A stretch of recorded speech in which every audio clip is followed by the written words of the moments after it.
for the first time, we have the capability, the technology, and the knowledge to achieve a global society of abundance for all. The question is, what kind of world do we want to live in? If we continue as we are, the consequences will surely be dire. We are presently depleting natural resources 50% faster than the planet can renew. Are we incapable of anticipating and planning for our future? Are politicians competent to manage the world around us? Are we innately flawed in ways we can't change? We often hear our worst qualities are inborn. It's only human nature. The culture doesn't know any better. They don't know what forces are involved in shaping human behavior. Therefore, they say that's human nature. That's where they're wrong. So the science of behavior needs to be applied like the sciences of physics, chemistry, and biology have been. That's the one missing, ingredient in our culture. And that's the toughest one because it opposes the way that most people think about themselves. If the surroundings that establish our values remain unaltered, the same behaviors will persist. If you made a movie as a present-day culture, in the future, it would be a horror film. Savage. Saving the planet, they want their money. Every institution that we live in is corrupted by money. It's a fiat system that we operate under, and it's actually someone punching numbers on a computer somewhere. That is how we manufacture money today.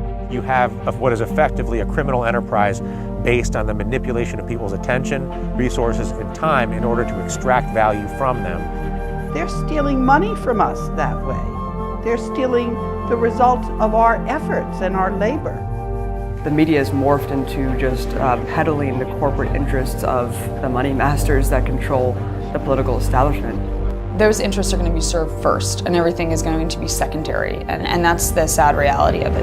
The 40 to 50% of the people in our criminal justice system are black men. And black men make up roughly 5% of the nation's population. And I think people can discuss and debate the causes for that, and this goes to everything from institutional racism, policing practices, and that, but I think at the end of the day it all boils down to class, is I think that the reason racial minorities are disproportionately incarcerated is because they're also disproportionately poor. The current energy infrastructure, which has been going on for a long time, has resulted in the accumulation of greenhouse gases and particles that cause warming of the Earth's climate. And the Earth's climate is warming at a rate faster than any time since deglaciation from the last ice age. We're seeing this environmental damage on the Earth created by humans, but we see it from a cosmic perspective, means that it's just not something that we can ignore. The planet is responding to the presence of humanity. If you were to integrate the cost of war, the cost of pollution, the cost of environmental disruption, a gallon of gasoline would cost between $15 and $20 a gallon.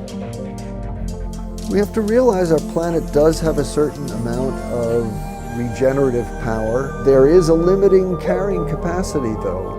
There's no end to the possibilities of the civilized world. It hasn't even begun yet. There's no limit to the possibilities of science and technology in the near future. We have to reclaim the environment and human beings as well. That's what the Venus Project is about.